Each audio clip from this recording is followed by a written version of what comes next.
Hello students, today we shall continue with our fourth unit, South Asia and the Contemporary World. This is our third video from fourth unit. And the topic is very interesting, monarchy and democracy in Nepal. So monarchy means the state which is ruled by hereditary king. कोई भी देश, कोई भी country जिस पर rule कोई king करता है और वो किंग भी किसी राजा का ही बेटा था. एंड हम ये समझने की कोशिश करेंगे कि कैसे नेपाल में मोनार्की से डेमोक्रेसी आती है, मोनार्की ख़त्म हो जाती है और डेमोक्रेसी आती है. जैसे कि आप यहाँ पे एक यूनिक फ्लैग, ये नेपाल का फ्लैग देख सकते हो, the only non quadrilateral flag in the world. So हम इसे स्टार्ट करते हैं. सबसे पहले हम थोड़ी सी हिस्ट्री समझ लेते हैं नेपाल की.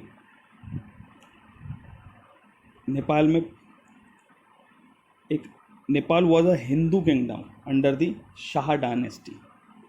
महेंद्र वीर विक्रम शाह देव जी, जो कि जिनकी आप पिक्चर यहाँ पे देख सकते हो, उनके साथ उनकी वाइफ बैठी हैं रत्ना जी. ये किंग रहे 1955 टू 1972. उसके बाद 1972 के बाद वीरेंद्र वीर विक्रम शाह जी आते हैं और ये रहते हैं 1972 से 2001 तक किंग नेपाल में. सो बेसिकली हमें जो चेक करना है और समझना है इस चैप्टर के अंदर, वो इस तरीके से है कि नेपाल में पहले मोनार्की होती है, जो रूल होता है किंग का. उसके बाद नेपाल में कॉन्स्टिट्यूशनल मोनार्की आती है सेकंड स्टेज पे, और थर्ड स्टेज पे नेपाल में प्रॉपरली डेमोक्रेसी इस्टेब्लिश हो जाती है. और अभी हाल में नेपाल में 2015 में उन्होंने अपना कॉन्स्टिट्यूशन अडॉप्ट किया है. तो मोनार्की जब किंग रूल किया करता था, उसके बाद जब प्रो डेमोक्रेटिक मूवमेंट स्टार्ट होते हैं तो उसमें कॉन्स्टिट्यूशनल मोनार्की इस्टेब्लिश होती है. Means head of the state king रहेगा, पर जो गवर्नमेंट होगी वो कॉन्स्टिट्यूशन के थ्रू चलेगी. एंड लास्ट जो हम तीसरी स्टेज देखते हैं नेपाल में, उसमें डेमोक्रेसी पूरी तरीके से इस्टेब्लिश हो जाती है और किंग को हटा दिया जाता है. सो हम सबसे पहले स्टार्ट करते हैं कि पॉलिटिकल पार्टीज़ और कॉमन पीपल ऑफ नेपाल जो थे, वो हमेशा से ये चाहते थे कि more open and responsive system of government बने. They wanted more open and responsive system. तो ये तो बस डेमोक्रेसी में ही संभव है. पर राजा के पास क्या थी? राजा के पास एक बड़ी पावर हुआ करती थी, आर्मी. ठीक है, राजा के पास आर्मी थी. वो आर्मी गवर्नमेंट पे भी कंट्रोल करती थी और उसके साथ साथ restricted the expansion of democracy in Nepal. Nepal में डेमोक्रेसी को भी नहीं बढ़ने देती थी. किसी भी तरीके की डेमोक्रेटिक एक्टिविटी को भी वो कुचलने में लगे रहते, रिस्ट्रिक्ट करने में लगे रहते थे. तो नेपाल में किंग के पास ज़्यादा पावर थी, आर्मी थी उसके पास, और वो गवर्नमेंट पे कंट्रोल रखता था. पर लोग एक तरफ नई डिमांड्स कर रहे थे, एक ओपन एंड रिस्पॉन्सिव गवर्नमेंट चाहते थे. तो इसी प्रोसेस में 1990s आ जाता है और नेपाल के लोग प्रो डेमोक्रेटिक मूवमेंट स्टार्ट करते हैं फरवरी 1990s में. और उस प्रो डेमोक्रेटिक मूवमेंट को वहाँ की कुछ पॉलिटिकल पार्टी सपोर्ट करती हैं, जैसे कि United left front, Nepali Congress, communist party of Nepal, unified Marxist Leninist. तो ये तीन पार्टियाँ जो मैं आपको मेन दिखा रहा हूँ, ये सपोर्ट करती हैं उस मूवमेंट को. और इस मूवमेंट के दौरान 1990s में जो मूवमेंट होता है, उससे उसके रिज़ल्ट में जो इन डिमांड्स को किंग एक्सेप्ट कर लेते हैं. ठीक है, the king accepted the demands for a new democratic constitution in 1990s. नए कॉन्स्टिट्यूशन के लिए किंग इनकी डिमांड्स को एक्सेप्ट कर लेते हैं, इस चीज़ को देखते हुए कि एक बहुत स्ट्रॉन्ग प्रो डेमोक्रेसी मूवमेंट चल रहा है देश के अंदर. और इसके बाद नेपाल एक कॉन्स्टिट्यूशनल मोनार्की बन जाता है. बट नेपाल बहुत दिनों तक कॉन्स्टिट्यूशनल मोनार्की नहीं बना रह पाता, क्योंकि नेपाल के अंदर बहुत सारी अलग अलग पॉलिटिकल पार्टीज़ होती हैं जो कि कॉन्स्टिट्यूशन को बनाने में बहुत सारे अलग अलग व्यूज़ पॉइंट को पेश करती हैं. तो इसकी वजह से स्टेबिलिटी नहीं रह पाती डेमोक्रेसी के अंदर नेपाल की. और उसके बाद एक ग्रुप इकट्ठा हो जाता है जिसे हम बोलते हैं Maoist. During the 1990s, Maoists of Nepal were successful in spreading their influence in many parts of Nepal. अब ये माओइस्ट कौन होते हैं? माओइस्ट, जैसे कि आपको याद होगा, हमने लास्ट वीडियो में जो चाइना वाली वीडियो थी उसमें हमने देखा था कि जब चाइना में 1949 में रेवोल्यूशन हुई थी, उसको जो लीड कर रहे थे रेवोल्यूशन को, उनका नाम था माओ जेडुंग। आपको याद आ रहा है कुछ? तो माओ जेडुंग जो थे वो उन लीडर थे चाइना की रेवोल्यूशन के, और उन्हीं को ये अपना आइडल मान के माओइस्ट लोग, जो इंडिया में भी माओइस्ट हैं या जो नेपाल में माओइस्ट हैं, उन्हीं को अपना लीडर मानते हैं, उन्हीं को अपना आइडल मानते हैं, और उन्हीं को फॉलो करने वाले लोगों को माओइस्ट बोलते हैं। तो नेपाल में जो ये माओइस्ट लोग थे, ये अपना इन्फ्लुएंस धीरे धीरे फैला रहे थे। ये कह रहे थे कि नेपाल में भी चाइना जैसी रेवोल्यूशन आ सकती है, जहाँ पे किंग हटा दिया जाएगा और कम्युनिज्म यहाँ पे अडॉप्ट कर लिया जाएगा। तो इन माओइस्ट का क्या बिलीव था, ये क्वेश्चन आ जाता है बोर्ड में कि माओइस्ट की आइडियोलॉजी क्या होती है, ये क्या बिलीव करते हैं। तो इनका बिलीव ये था कि हम आर्म्ड इंसरेक्शंस करेंगे, किसके खिलाफ? मोनार्क और रूलिंग एलिट्स के खिलाफ। आर्म्ड इंसरेक्शन का मतलब है violent struggle, violent struggles against, इसकी जगह आप वायलेंट स्ट्रगल्स भी लिख सकते हो, मैं बिल्कुल एनसीईआरटी की लैंग्वेज लिखी है। मोनार्क राजा और रूलिंग एलिट्स, वो जो कुछ अमीर लोग और कुछ ऊंचे पदों पर बैठे हुए लोग होते हैं, उन्हें हम एलिट्स बोलते हैं, रूलिंग एलिट्स। इनके खिलाफ हमें वायलेंट स्ट्रगल करना होगा, ये माओइस्ट लोगों का बिलीव था, ये आइडियोलॉजी थी। This led to a violent conflict between Maoist guerrillas and the armed forces of the king. और इसकी वजह से किंग की फोर्सेस और माओइस्ट गोरिल्लास के बीच में कॉन्फ्लिक्ट स्टार्ट हो जाता है, बहुत बड़ा।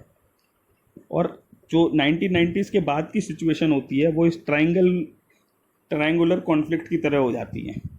तो नेपाल के अंदर ये ट्रायंगुलर कॉन्फ्लिक्ट स्टार्ट हो जाता है 1990s के डिकेड के अंदर, जिसमें एक तरफ मोनार्किस्ट फोर्सेस होती हैं, राजा की आर्मी होती है, दूसरी तरफ डेमोक्रेट्स होते हैं जो चाहते हैं कि नेपाल में डेमोक्रेसी आए, और तीसरी तरफ माओइस्ट होते हैं जो कहते हैं कि हम रेवोल्यूशन लेके आएंगे, हम इस मोनार्की को ख़त्म कर देंगे और यहाँ पे कम्युनिज्म आएगा। तो ये ट्रायंगुलर कॉन्फ्लिक्ट नेपाल में 90s के दौरान बहुत तेज़ी से फैलता है।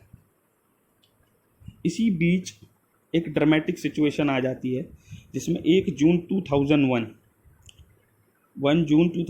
को क्या होता है, 9 member of royal family were killed in the mass shooting during a party.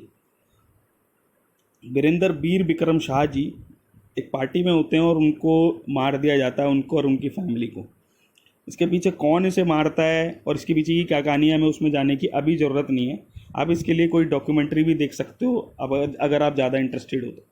जब उनकी डेथ हो जाती है, उनकी डेथ के बाद उनकी वाइफ ऑफ जो उनकी वाइफ क्वीन ऐश्वर्या होती है और किंग वीरेंद्र होते हैं, ये इन दोनों की डेथ हो जाती है और इनके रॉयल फैमिली के कुछ मेंबर्स की डेथ हो जाती है। उसके बाद उन्हीं के जो छोटे भाई होते हैं ज्ञानेंद्र वीर विक्रम शाह, उनको किंग बना दिया जाता है।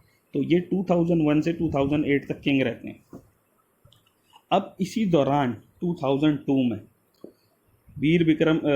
ज्ञानेंद्र वीर विक्रम शाह जी आते हैं, और ज्ञानेंद्र जी क्या करते हैं 2002 में, सबसे पहले तो जो हाउस ऑफ रिप्रेजेंटेटिव होता है, जो पार्लियामेंट होती है नेपाल की, उसे अबॉलिश कर देते हैं। ठीक है, जो ट्रायंगुलर अभी हमने देखा था ऊपर, ट्रायंगुलर कॉन्फ्लिक्ट चल रहा था और डेमोक्रेसी सस्टेन नहीं कर पाई थी वहाँ पर, इस वजह से वो पार्लियामेंट को एबॉलिश कर देते हैं। पहला एक काम ये करते हैं। दूसरा, गवर्नमेंट को डिसमिस कर देते हैं। और वो क्या करते हैं, जो बची कुची नेपाल के अंदर डेमोक्रेसी थी वो भी ख़त्म हो जाती है, उसका भी अंत हो जाता है। तो आप समझ पा रहे हैं कि पहले कैसे मोनार्की से कॉन्स्टिट्यूशनल मोनार्की बनती है और उसके बाद फिर दोबारा से डेमोक्रेसी पूरी तरीके से कुचल दी जाती है नेपाल के अंदर 2002 में। बट जनता कहाँ मानने वाली थी। तो एक प्रो डेमोक्रेटिक प्रोटेस्ट नेपाल में 2006 में दोबारा स्टार्ट होता है, और ये प्रोटेस्ट पिछले बार वाले प्रोटेस्ट से कुछ ज़्यादा बढ़कर था। There were massive countrywide pro democratic protest. The struggling pro democracy forces achieve their first major victory. और जब प्रो डेमोक्रेसी फोर्सेस बहुत बड़े लेवल पे प्रोटेस्ट करती हैं तो उनकी एक बड़ी विक्ट्री होती है जब राजा इस बात पे राज़ी हो जाते हैं कि हमें हाउस ऑफ रिप्रेजेंटेटिव को दोबारा से रिस्टोर करना चाहिए, जो हमने 2002 में ख़त्म कर दिया था, यानी कि अब पार्लियामेंट दोबारा बैठेगी, तो ये 2006 में होता है। उसके बाद नॉन वायलेंट प्रोटेस्ट होता है। ये इस बात की को बड़े उससे बोला जाता है कि एक नॉन वायलेंट प्रोटेस्ट था। Non violent protest was led the 7 party alliance, the Maoist and the social activist. जितने भी ये 7 पार्टी अलायंस SPA, जैसे मैंने भी ऊपर कुछ पार्टीज़ के नाम लिए थे, तो इन सभी पार्टीज़ ने मिलकर के SPA बनाया था, 7 पार्टी अलायंस। इन्होंने और माओइस्ट और सोशल एक्टिविस्ट ने इस पूरे मूवमेंट को नॉन वायलेंट मूवमेंट बना करके रखा। अब हमें देखते हैं कि नेपाल का जो ट्रांजिशन हुआ डेमोक्रेसी की तरफ, एक कंप्लीट ट्रांजिशन हो चुका था 2006 में अगर हम देखें। पर जब हम कॉन्स्टिट्यूशन ड्राफ्ट करने बैठते हैं तो नेपाल के अंदर कुछ ग्रुप्स थे जिनके बीच में कुछ अपने ओपिनियंस को लेकर के मिसअंडरस्टैंडिंग थी, उनके अलग अलग व्यू पॉइंट्स थे। तो नेपाल के अंदर जब कॉन्स्टिट्यूशन ड्राफ्ट होने लगा, जब कॉन्स्टिट्यूशन ड्राफ्ट होने लगा तो उस टाइम पर एक सेक्शन ऑफ द सोसाइटी था जो ये समझता था, पहला जो मैं आपको बता रहा हूँ, जो ये समझता था कि नेपाल जो है उसको उसमें थोड़ी सी नॉमिनल मोनार्की होनी चाहिए। वो ये मानता था ये नॉमिनल मोनार्की होनी चाहिए जिससे कि नेपाल अपने पास्ट से लिंक रह सके। Some section of Nepal thought that the nominal monarchy was necessary for Nepal to retain link with the past. ये एक सेक्शन सोचता था नेपाल का। दूसरा सेक्शन जो था वो माओइस्ट ग्रुप था, वो ये समझते थे कि ठीक है अब हम अपने आर्म्ड स्ट्रगल को ख़त्म कर देते हैं। माओइस्ट सोचते थे हम आर्म्ड स्ट्रगल नहीं करेंगे, और हमें क्या चाहिए, हमें चाहिए कि सोसाइटी में रेडिकल प्रोग्राम्स को इम्प्लीमेंट किया जाए, सोशल एंड इकोनॉमिक रीस्ट्रक्चरिंग की जाए। सोशल एंड इकोनॉमिक रीस्ट्रक्चरिंग का मतलब ये है कि समाज में कुछ लोग अमीर हैं और कुछ लोग गरीब हैं, ऐसा ना हो, दोबारा से इसकी रीस्ट्रक्चरिंग की जाए। ये रेडिकल रीस्ट्रक्चरिंग की बात करते हैं माओइस्ट लोग, ठीक है। नाउ तीसरा ग्रुप ऐसा था जो SPA थे, SPA और अदर पॉलिटिकल पार्टीज़, वो इन माओइस्ट जो लोग थे जो रेडिकल प्रोग्राम लाना चाहते थे, इनके साथ बिल्कुल भी एग्री नहीं थे। और चौथे वो तरीके के लोग थे, बेसिकली ये ग्रुप ऑफ पीपल थे, the Maoist and some other political groups were also deeply suspicious of the Indian government and its role in the future of Nepal. जब तक मोनार्की थी इंडिया के नेपाल के अंदर, तो इंडिया और नेपाल के रिलेशन बड़े अच्छे थे। जब से ये डेमोक्रेटिक गवर्नमेंट आई और बहुत सारे अलग ग्रुप्स आए नेपाल के अंदर, ये इंडिया को लेके बड़े सस्पिशियस हो गए। इन्हें बहुत, इंडिया को बहुत शक की निगाहों से देखने लगे कि जो इंडिया की गवर्नमेंट है वो हमारा मिसयूज़ कर सकती है और हमें अपने हिसाब से चला सकती है, ठीक है। तो ये ग्रुपिज़म और डिफरेंट व्यूज़ की politics through out the constitution making चल रही थी नेपाल के अंदर। तो नेपाल 2008 में फुली तरीके से डेमोक्रेटिक रिपब्लिक बन जाता है। 2008 Nepal become the democratic Republic after abolishing the monarchy. ये एक फैक्ट है, आपको याद करना होगा। और 2015 में वो कॉन्स्टिट्यूशन अडॉप्ट कर लेते हैं और पूरी तरीके से एक डेमोक्रेटिक गवर्नमेंट नेपाल में इस्टेब्लिश हो जाती है। सो बस इतना ही हमें नेपाल के बारे में पढ़ना था, जिसमें हमने देखा कि किस तरीके से नेपाल ने मोनार्की टू डेमोक्रेसी ट्रांजिशन किया। कैसे नेपाल में पहले मोनार्क हुआ करता था, राजा, और उसके बाद प्रो डेमोक्रेटिक स्ट्रगल होता है और नेपाल के अंदर अलग अलग ग्रुप्स बनते हैं, और उसके बाद फाइनली नेपाल 2015 में अपना न्यू कॉन्स्टिट्यूशन अडॉप्ट करता है। Thank you very much. अगर आपको वीडियो अच्छी लगी है तो लाइक का बटन दबाइए, चैनल सब्सक्राइब कीजिए। Thank you very much.